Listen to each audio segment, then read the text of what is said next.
Kris Versteeg is a two-time Stanley Cup champion. He is the creator of the Clever app, which, again, you can download for free right now in the App Store. What's up, buddy? How we doing? Man, it's been a long time. And I was wondering where this was going to go 3 weeks ago, and I'm just happy it's going in the right direction, because coming on with you, I get a little nervous on where the direction is going to go. Yeah, yesterday I thought that we are cursed because the game started so poorly, and I went, oh, my God. I keep making him watch the worst games.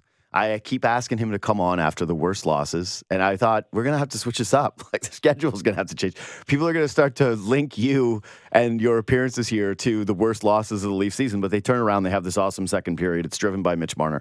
So I do want to start there. The guy is on an absolute tear right now. He's got, I just mentioned it, 2 points in just about at least 2 points in every single game Matthews has been out, save for one. No-brainer for you to keep them apart? Different Mitch Marner? No-brainer to keep them apart. What have we been asking for with this team through its entirety?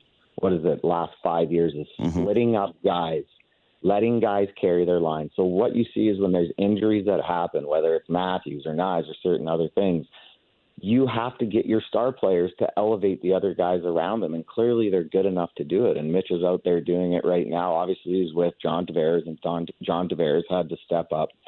There is no chance you should put them back together to start. There is no chance. You got to see what Matthews, not saying he's the third line center, because if you have three stars along three different lines, you can rotate them differently. You can start him in the Pontus Holmberg hole. You can start him in a different match or with different line mates, see if they get going. So for me, the way Mitch is playing with that line, there's no chance you go back. You got to start to see other things that may work come playoff time. And that's why I just don't think you could, these guys all of a sudden get healthy again and you go back just to stack in the deck and not understanding, hey, we do need our depth guys to feel important. And clearly over these last 8 games, they have felt important. Guys like Mitch are stepping up. I mean, watching Mitch on the power play, what did we say too about the power play? There's not enough puck. There's not enough puck to always go around. And who's controlling the puck? Who's skating around the outside, finding options, he has so much swag right now on the power play because he has the puck the majority of the time. So for me, it's when Matthews comes back or certain guys come back, you need to put them in a different spot to see if the team then gets elevated from the bottom. And that's for me important. For putting them back together is something I would absolutely not do to start. Yeah. To play devil's advocate, just a touch, this would be my only argument for it, because I've thought about it and I go, there's no reason. To me, if you have Domi and Nyes healthy, it makes things really easy for you, because you can just put Matthews with Domi and Nyes and say, here you go. This is good. You had a lot of chemistry with Domi last season. He's been in a bad slump. You're trying to get him going too. He works as a playmaker with Matthews. It's all good and fine, but he's not healthy. Same with Nyes. And so if Matthews comes back Wednesday night and you don't have either of those two guys, you would figure, hey, do you want to get him comfortable with a player that he's used to playing with? Do you want to have him out there chopping it around with a couple of the AHL guys, basically, on his wings? I don't know. That's the only part of it that I would wonder. But does that part matter to you? When it comes to him getting back and playing, do a few games matter where you're not playing with your ideal line mates? Well, I mean, you still have Pontus Holmberg centering William Nylander. Yep. Right? You could put him with Nylander, and if Domi comes back, there's there. If you put him with you could even start him on the third line and just see how the third line goes, whether it's with Alex and a Grebenkin to give him some young legs. If Robertson's not going, you take him out. There's just so many other things you can do to see when he comes back in the lineup. You don't have to just force feed him. That's number one. Yeah, that's big. You can ease him back in. Depending on how games go, you can always get him with certain guys. But I think you need to see what the depth of the lineup looks like with your stars in it, whether it's Nylander going to the third, put him with his brother on the third line. He loves playing with his brother. I think so too. I think that ideally you can have those two guys healthy to play with Matthews and then try and leave Nylander on his own line driving the bus, because that is, to me, one of the next things to unlock. And then the other part of it is what you mentioned with the force feeding. That's part of the reason why I think it's good to keep Marner away from him, is that he just feels more dynamic without Matthews. Maybe some of it is just him finding his legs in the season and It's November. Yeah, Everybody's think of Malkin. Think of Malkin every time Crosby left. yeah. Think of Kane every time Taves left. Think of like these star players every time another star guy goes out. They have to step up. They get more puck touches. And these guys want to be the guy. They have an ego. That's why they're the best in the world. That's why these guys are the best. They have an ego. They want to prove to everyone else, hey, my countermate is a great player, but so am I, and I can carry the mail a little bit too. Yeah, that seems like a real part of this. And okay, so I did this take yesterday, and I want to know what you think about it. So do you agree that a team often takes on the personality of the best player? 100%. Okay. So you and I have had a lot of talks about how this team always looks best when Matthews is scoring goals and he's playing with that real swagger where he's, fist pumping, he's doing the gladiator celebration, looking at the crowd, are you not entertained? And it kind of feels like he is Poppy, where he's just dominating and then the rest of the team kind of falls in line, right? Yeah, but yes, but here's the problem with just that is this is where I'm going with it. The rest of the team has to feel important. Yeah. No, this is kind of what I'm saying. With Marner at the very top, Marner's game, I would say, is a little bit more consistent than Matthews, which sounds strange because Matthews is the 5-on-5 goal-scoring leader since he entered the league. This is not like oh my God, he has also way more to do at center ice than right wing. Yes, sure, 100%. All those things. Like, again, I'm not doing who's a better player or anything like that.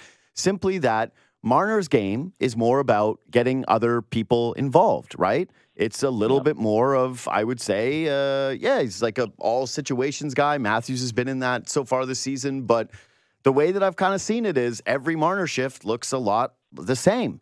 There's not the same kind of lulls that have happened with Matthews over the last couple of years. And so I wonder if part of the taking on the different personality of the best player who's on the ice is that Marner's is just a little bit more consistent, and it just is obvious that it involves his line mates a little bit more, and there's less of like a force feeding, less of a feast or famine, a little bit more consistent. So here's my thought on the whole thing. Yeah. There's part of it. Yes.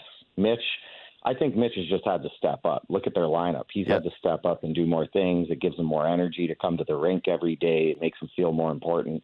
And Mitch, 100%, his game is about making everyone else around him better. And he does it better than almost anyone in the NHL, no doubt. Here's the thing. What did Nikita Grebenkin say the other day? And this is why this is important.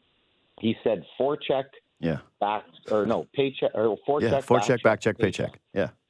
Think of players 5 years in the league and after. Now you put that in reverse. Paycheck, then after I get my paycheck, forecheck, back check. So these last 7 games, you've been able to instill young guys into a lineup that allow Craig Berube to mold his style of play and what he needs. Because if you go to an older guy, not to say they won't do it, it just sometimes takes more time for them to buy into to what Craig wants to do. When Craig gets a young guy, it's like, this is exactly what I want. If not, you're out. So I think these last 7 games, not only Mitch humming along, Willie humming along, trying to grab the team along, instilling these young guys into a lineup that gives him more of a soldier-like kind of mentality from the younger, more bottom players, helps start to build the structure that Craig wants easier than if these guys weren't in the lineup. So now when these guys come back and get instilled in the lineup, this is the way we need to march as a team. So I think that piece to me right now is more important, that now you're finding guys who can play with other guys. You're finding young guys that can come up and play. Craig's finding young guys maybe he can trust in other situations more than veterans at times, until that young guy maybe thinks he's too good and then he's out and then the old guy comes back in. So this whole time period right now has been very important for the Leafs to get Craig to really establish what he needs from his team and how they need to play every single night. Now, they need to lead by their leaders. And their leaders have been dragging the bus 100%. But that piece to me has been super important in this little 7-8 game span without all these guys in it, because now when you instill these vets back in the lineup, now they got to bring the same type of energy and marching orders that the young guys did. I don't think it's sustainable for a lot of these young guys, but now when you instill these old guys back in, this is the way we're marching. This is how we're playing for success. Well, it also leads to kind of the other themes that we've talked about, right? Which is having internal competition is a good thing with this team. That it was supposed to be a big part of the offseason, and they came into the regular season. And yeah, maybe I was too reactionary about it, going, oh, okay, well, why aren't they holding guys accountable? And, I actually saw at the start of the year they weren't changing anything. I know that's what I'm saying. They weren't. They weren't doing it. Now you're seeing some internal competition, and you're wondering, like, okay, spots are still up for grabs with this team. Yeah. The Domi's going to get his ice time back. Like, he's not in the mix for losing it. Like, Camp, similar thing. If you're Nicholas Robertson right now, you should be worried about Alex Nylander. Yes, that's what I'm saying. Is like throughout the rest of the guys, you have to have that buy-in. You have to be doing those little things, because if you're not, those tiny pieces, those little edges, those are going to be the things that differentiate you from the other guys. And so, yeah, I guess that does sort of bring me to the Robertson thing, which is, man, so he's got 1 goal now in 18 games, and yesterday he hits 2 posts. So I guess a little bit better process, although the one in front of the net, I just feel like if you're here to score goals, you have to have that one. Like, you cannot miss that. I don't care if you're snake bit, whatever. But this is going to be a 2-parter. One is, are you seeing anything to justify, like, hey, no, you stick with this process, you stick with the belief. But 2 is, do you remember the worst slump of your career? Because I know that you've mentioned this before. What is it? February was your month of doom? Oh, yeah. Rough month. Yeah, you were always bad in Februaries. We looked it up. The stats backed it up. Your Februaries were horrific. Is just the numbers compared to the rest of your career were bad. But do you remember a time where you couldn't shake out of it with it just being a February? Because that I think you could get over, right? You go, yeah, I always suck in February. But when was the worst one where you're like, oh my God, I don't know if I've got it. Like, I might not have it. Yeah, it was when I went back to Chicago and I was coming off my ACL, and I think they thought they were getting back 32. They got back 23 with one leg. And you're sitting there, about 15 games into a slump, and the media's on you every single day asking you why you're not scoring. And then you're not playing many minutes, and then you're not in the lineup at times. Or I was in the lineup, but I'd be lower in the 4th line. Maybe you're at 7 minutes, then you're at 12. So it's just, you go home every single night and you think about it. You watch the game, you try to figure out things that you can do better. Then you get your opportunity to score. And when you're at 7 to 10, 12 minutes, you're probably only going to get max 1 chance to score. Mm-hmm. And if you don't score on that chance, you go back to the bench and you think about it.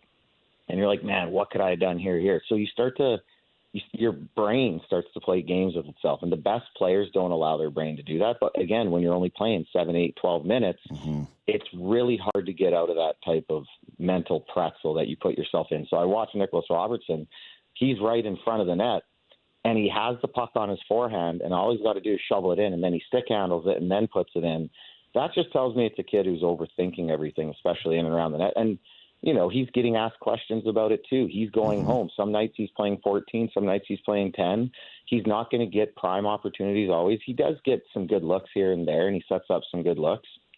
But he would be going back to the bench and thinking, man, when's my next goal-scoring chance going to come? Is it going to come next game or the game after? And if I don't put it in, am I going to be in the lineup?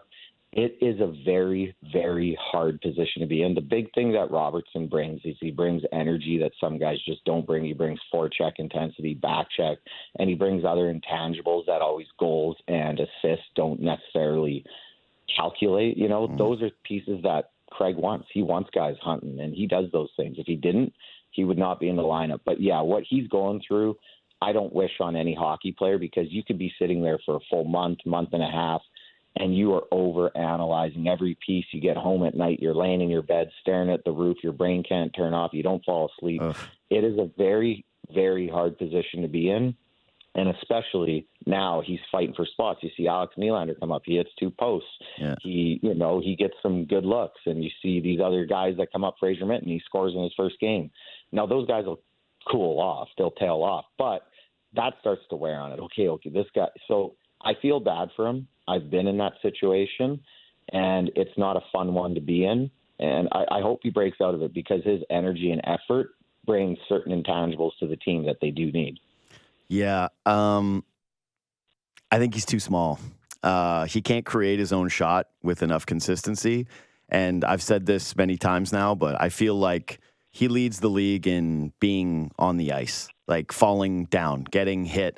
And he also leads the team in penalties taken, but I also feel like it's because he's so small that every time someone puts a cross check on him, like the first one yesterday, like anytime anybody touches him, he's on the ice. And so sometimes the refs, I think instinctively, it's like the bunting thing from a couple of years ago, right?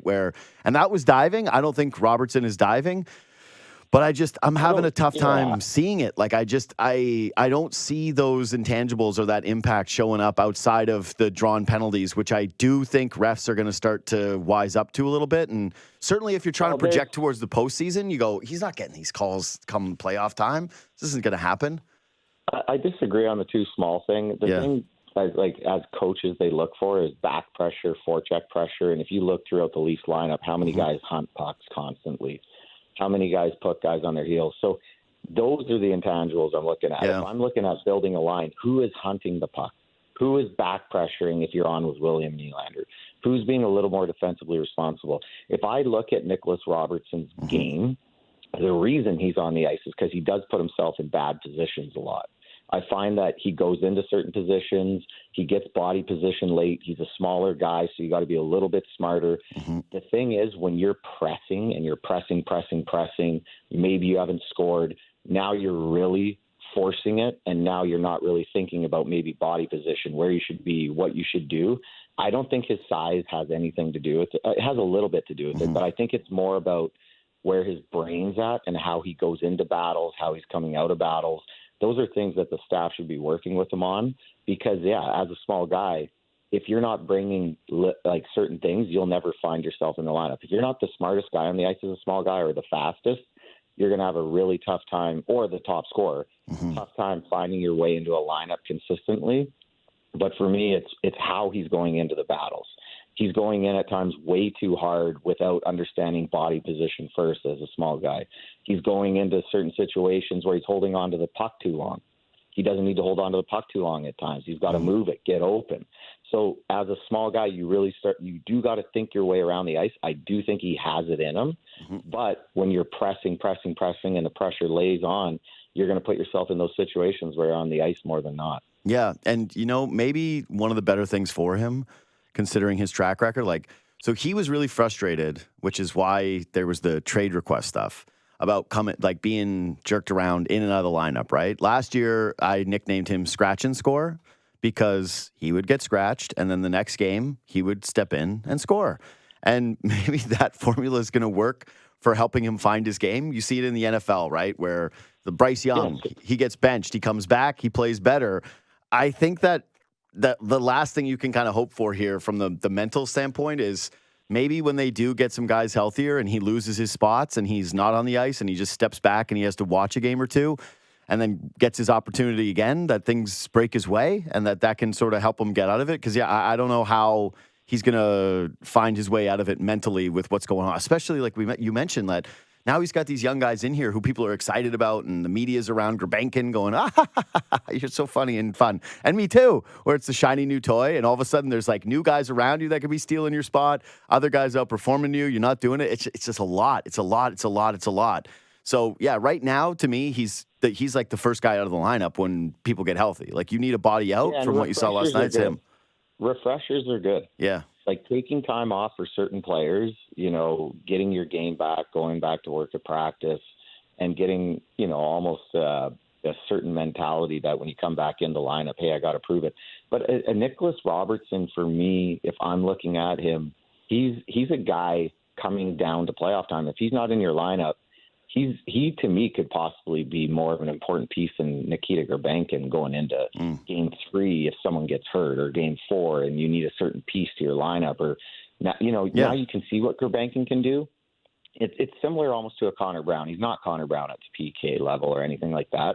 There's just some guys you got to get through the season that are more in your depth pieces that could be valuable pieces to you at some point down the line in the playoff run. So For Robertson, it would be good to get him a reset if he comes out of lineup. I just don't think you should fully quit on him yet, but a good piece that could be a depth piece later on. I guess you know what I've done? What? I fully quit on him. I fully quit.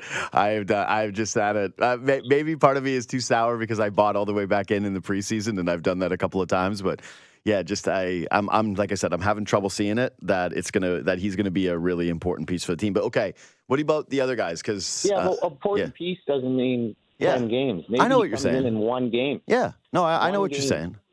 Yeah, and it's a veteran guy. Mm-hmm. You know, I know he's not a full-on vet, but he's played. How many games has he played? Like 150 now? I don't think that many, but yeah, he's played. No, but he's played a few. Yeah, because he's always been out of the lineup. Like he hasn't. He's a guy you could spot in one game in a playoffs. Yeah, you know, you're not. I'm not saying he's going to be the guy, but these are certain guys that you need. I mean, I think back to all my cup runs. There's certain guys that came in for 1-2 games that did what we needed, and then they're out. But they still won a cup. They were an important piece that we needed during that run. Yep. So what did you think about the two young guys, Minten and Grebenkin? Because you kind of gave a little bit of the Grebenkin scouting profile that you think of, which is he's got Connor Brown shades. But what else do you like about him? What do you not like about him? Well, I don't honestly. Yesterday it was hard to watch. Yeah, I know he's not really around it too much. But he's a player that's going to bring energy. He's got some offensive upside clearly as well. If you probably start to put him into certain shades of the lineup, maybe you move him up with Nylander instead of Robertson sometimes, just to see what he could do with more skill on the ice. But he's a guy that he's quick, fast, goes hard, and he plays the game a way that Craig would like him to play. I'm not going to say too much on him because I haven't really watched him too close, but he is a young guy that's bringing tons of energy to a team that needs it in the dog days of the season. Fraser Minten, to me, I heard you talking a little bit about him the other day. He's just way ahead of his birth years in the sense of understanding the D side of the game. He's in very good position. He's never going to be that high-octane offensive guy. I don't think he could possibly get you 40, 50 points one year if you elevate him to a second line, stuff like that. But his game, the way he plays the game, is very cerebral. He makes his line mates better because he's on that D side. Remember when I talked about Kampf putting him up? Yep. A defensively responsible guy with a Nylander could be an interesting defensively responsible guy to put with some more offensive guys later on to give you more depth throughout your lineup. Now, that's a guy who's a valuable piece to a team if he continues to trend. Now, you're going to see it over the next 8 to 10 games. If his game starts to decline, maybe he now starts to think he's an offensive guy and cheats on the D side. I highly doubt it. Seems like, you track his all the way back to junior. He's never been a high offensive guy, but he's always seemed like he's got probably not as many points in junior because he was probably very responsible already in junior. So he wasn't cheating the game like a lot of these high junior guys get. They get 100 points, but half the time you watch them, they're playing shinny hockey, So for him to get those points in junior would still be hard because he's a very responsible hockey player, but that translates well with the NHL. Yeah, his face and his game don't match up. Yeah, not at all. He looks like he's 14, 15. Yeah, I know. He's a child. Like, I see him and I'm like, oh, I am really old. Damn it. That's what a real young guy looks like. I'm ancient. This is because to me, he does not look like he's allowed to play. I was joking about it the other day. I guarantee if you went back to his minor hockey coaches, they said he's played the same way since he's 8 years old. That's it. The book on him is he's really smart. He is just above average intelligence. And so I think that he gets it. He gets who he is. He's been a leader on his teams, right? Like he's been a captain. And I just don't think that when you're talking about cheat the game, I just don't think that's going to really be him. That's the one thing I feel pretty confident in. The question is, okay, so if he can just have even a little bit more offense than a David Kampf, and he's providing you a lot of this intelligent play. I'm not saying that he's better than David Kampf right now defensively because I think that's tough. That's not a real thing to me yet. But you want to see the next few games. Like you want to see, what'd you say was 8 to 15 games where you start to see it really wear on you? Like what's the hardest part for a guy that is a rookie, that is stepping into a middle of the season, that doesn't have an NHL track record? Because to me, I was saying that this guy, last time we saw him, I went, he really needs a full season in the AHL. Yeah, and figuring out the pro mentality. That's why going down to the A is really key. You play a lot of games. You play hard games. You're playing guys that are just as physically big and strong down there. Not the high upper echelon talent is not there in the A, but building your game there is important. Now, when you come to the NHL, you have such, like, your energy is through the roof. Absolutely through the roof. So those first 5-10 games, you can run on your energy levels, your emotion. And then if you have a good start offensively or you're playing really well, sometimes you try to do more.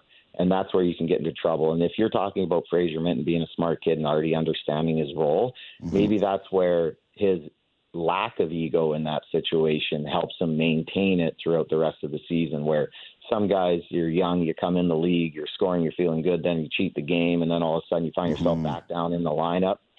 That piece, for me, I hope it doesn't happen with Minten, because he is a valuable piece to this team, I believe, going forward. But that is where young guys get into trouble, is they start to cheat the details of the game. And then, obviously, if you have higher offensive-powered guys on the team, you're not going to be utilized in those situations anymore. Then it eats at your confidence, and then you're back down the lineup. Maybe you're back in the A, and you got to work yourself back into the NHL lineup. So there's a big psychology piece on that, on when you find your role and you find what you're doing, don't change, right? Don't change what you're doing really well. Obviously, your confidence becomes more and more at times, and that you want to believe in yourself as being an NHLer, but don't try to do more than what you're doing. Keep doing what you're doing and build off of that. Yeah, I just read Kadri's book. I interviewed him like a couple of weeks ago, and going through what it was like for him trying to get into the Leafs lineup, where it was just like the up and down and all the media stuff that was surrounding him. And yeah, I think that I was there. Yeah, it was hard. Like, it was like reading about his, like, that's, in terms of the most confident guys you've played with, he's got to be fairly up there, right? In terms of, yeah. Yeah. And to read about how much his confidence was shaken, yeah, it tells you that that's probably going to happen for a lot of these younger guys. Like, when we're talking about Nick Robertson, like you saw him yesterday where he's looking skyward right after he misses that net. And you taking it home, guaranteed he's doing that. I'm sure Minten and Grebenkin are going to feel the same way if they're kind of in and out of it. Just, I think that the floor is higher for Minten, and that there's less likelihood. They're just going to have to kind of figure out, hey, do you have space for this guy? And do you want him down there? But the other piece of it is, it's probably like there were some things that are now kind of gone that were there in those Kadri years. But do you think that it's as hard on a younger guy to enter the league physically when there isn't as much checking? Like, the game is clearly not as physical. And then guys are also seemingly more prepared with like diet, exercise, off-season plans. Like, do you think that's going to be as big of a deal for somebody like him? The game entering the league now compared to 10, 15, 20, 30 years ago is way easier for young guys, like you said. The physical toll that it takes on you now is way different. The guys are more prepared at a young age. They already have. I remember in junior, I was eating Taco Bell before games. Yeah. You know what I mean? It was like, God, I bet you missed that though, eh? Like, God. Taco Tuesday. Yeah. Every Taco Tuesday. I was like, all right, we're going to hit Taco Bell and head to the game. Junior hockey. So the way the guys have prepared themselves, even from 12, 13, 14, if they're in a good program, whether it's these young programs that are developing good young players, they're just better developed. Now, I still think there's issues with some of it, but of course, the players are just more developed. The game physically doesn't tax the young guy. Where back then, if you were an 18, 19-year-old kid coming in and you got guys running your head off when head checks were legal up until 2013, and then, you're dealing with injuries and all that, it's just much easier. And like you said, these guys come in, they're more prepared, their diets, everything just help them come in at a younger age and be set. Now, where the problem is in today's game, I believe, is a lot of these young guys have been just the guy for so long, and they used to go to the AHL to prepare and get better, where now they come to the NHL, or then they would go to the NHL, they'd start on the fourth and third line, and they'd learn that adversity builds you on the way up.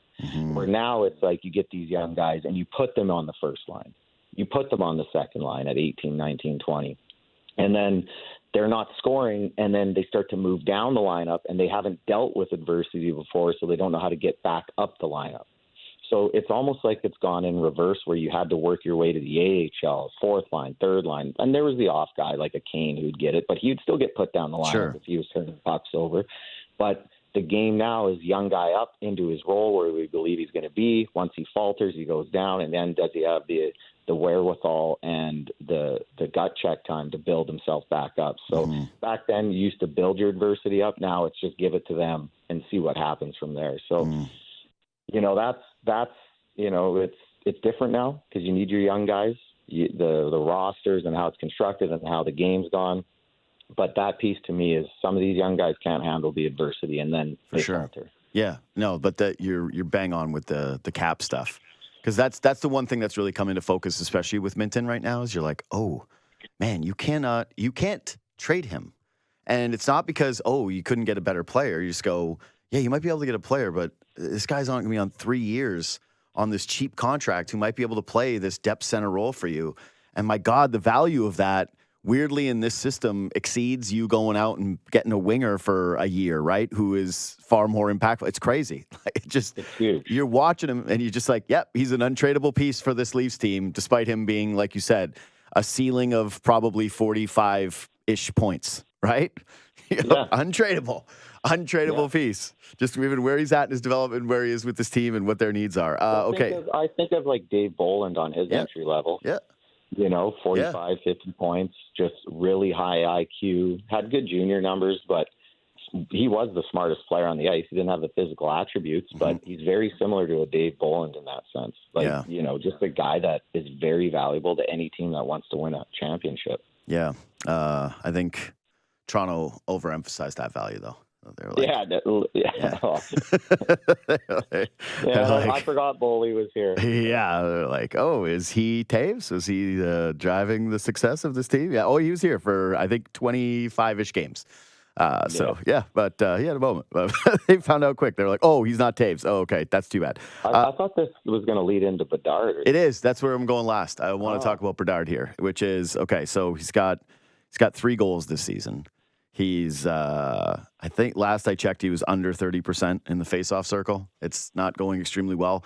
There's talks about whether he's going to make Team Canada, and a lot of the reasoning for it seems to be, well, you want to have him immersed in the culture because he's supposed to be a major piece for them moving forward. I'm optimistic about it because I think he'll kick out to the wing on Team Canada, and I'm trying to project, hey, if you need a big goal in a big moment for this international team in this tournament, what's more likely, him or the replacement? And I'm going, I think him. So to me, he's still on the team, but on the wing. But I really think that this conversation is going to start to bubble up of, well, is that where he's supposed to be? If we see proof of concept with Team Canada, he looks great on the wing. He's struggling with his own team. I get it. The Blackhawks stink. They're not supposed to be up the track in the development. But, yeah, do you think that this guy... They were kind of saying they should be.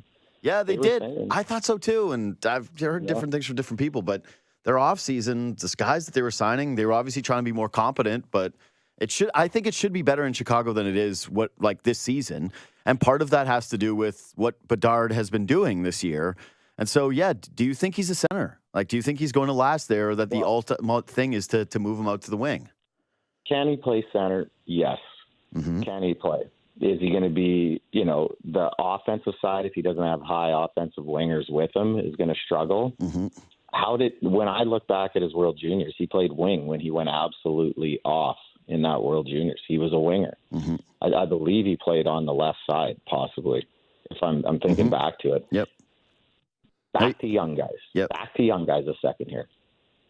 He came in the league. I watched a lot of games last year, and mind you, I was kind of trashing the Hawks because I wanted to bring my kids in, and I can't even go down to the room, blah, blah, blah.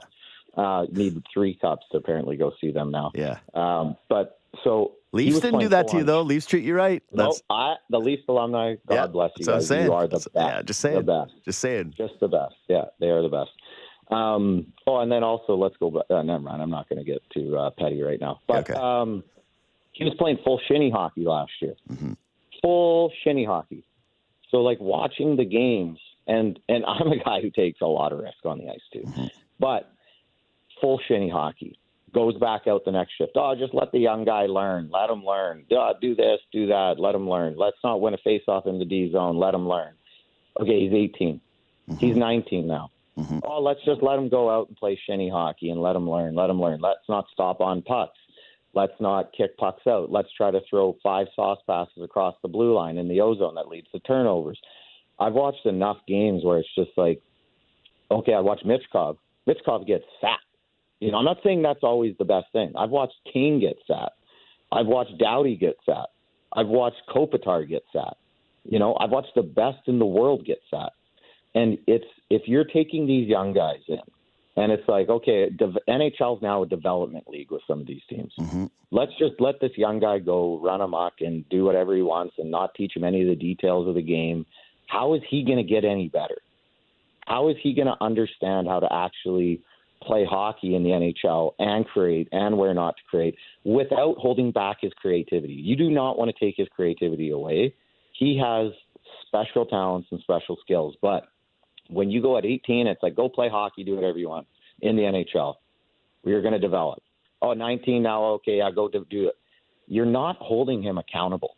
And so if you're a centerman and you're the most important piece on the ice defensively and around, and you're not going to get back on pucks and you're not going to put him with guys that are going to get back, then you got to put him on the wing or you got to try different things. If you want him just to be that high offensive octane guy that's not going to do the right details in the middle of the ice, you should try him on the wing at times. Not to say that's where you have to leave him, but if you are the Blackhawks and you are pushing for a goal, move him to the wing. Give him a more defensively responsible guy.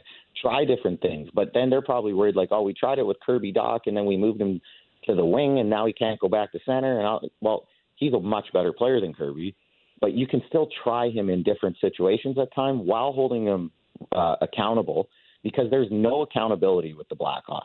None. Watching their team. They'll go hold Bertuzzi accountable. Oh, you didn't play? Okay, good. I'm here for 5 years making $5 million. Good. Hold me accountable. But they don't hold any other guy. They don't hold certain guys accountable. And their whole team, I watch them. You bring up these young guys, and they do the same stuff. So there's no accountability in the Blackhawks. All I know is the numbers say it's maybe time for the wing. Like, he's played 89 games now. I know he's 19. I fully understand. I agree, yeah. But try him on the wing, like you said. That's it. 89 you can do games. It for 5 games. You could go 5 games on the wing, see if it works. Go back. Your team stinks. Yeah. It doesn't matter. Yeah, take a look at everything else. I wonder if they feel like, oh, man, we don't want to have the narrative be around them. Like, they're trying, because that's what happens now, too. What I hate is you are trying to develop, but also part of the development now, teams are hyper fixated and focused on. Let's be honest about the Hawks, too. Yeah. They have 5 cameras in the room now. When we were there was 50 every day. Yeah. Literally. I'm telling you, like Toronto Maple Leaf media. Yeah. So, try not as much focus. Things. There's not as much focus there at all anymore. Yep. No, that's fair. I know that teams really try to protect young guys from narratives. And, I wonder how they would feel if he does kick out to the wing, what people are going to start to say and how they keep those conversations away from him. Because he's the crown jewel of the franchise right now. And so they're got to be terrified of him taking any misstep. But again, he's under 30% in the faceoff circle. He's got 15 points in 21 games, which is fine, right? You're like, okay, that's all right. But it's not phenomenal, especially when you consider that only 3 of them are goals. And now in 89 games in his career, people hate whenever anyone brings up plus minus. I don't care. When it's an extreme, it's fair to bring up. He's dash 50. It is fair to bring up. He's dash 50 in 89 games. I know he's on a bad team. I know it's not all Connor Bedard, but you can't tell me that that's number 1 pick numbers as a centerman. It's just not. Yeah, and back to the whole thing. He is a special talent. He is a special player. He's got special attributes. Yeah. If he's going to make Team Canada, 0 chance it's a center. No, of course not. No, 0%. Yeah. Yeah. And you could look at him on the wing. Maybe he's your 13th forward, and you try him here and there throughout the lineup, throughout the tournament if other guys aren't going. Could be interesting. I wouldn't put him in the top 12, personally. I'd have him as your 13th, maybe 14. How many are they allowed to take? 14? Actually, I think it's even more than that. I think it might even be 15 because I saw. Okay. Yeah, I think it's a crazy high number. But anyways, I would make him earn it. Yeah. I would put him as the 14th or 13th, 15th forward, whatever. Yeah. You want to be on Team Canada, sure, but you're not in the lineup yet. You're going to earn it. One guy falters, you're going in. Mm-hmm. That would be how I would use him. He's a young guy. He's a super important piece to the nation. If we're ever going to win gold medals and all that, he's very important to the Hawks. But you need to be an accountable franchise, and they're not accountable. That's a good one. All right, we'll leave it there. Hey, buddy, thanks for this, and we'll talk to you not in 3 weeks. All right, it won't go as long. I won't go to Turkey. Yeah, okay. Yeah. See ya. Kris Versteeg, 2-time Stanley Cup champion, again, creator of the Clever app, which you should absolutely download.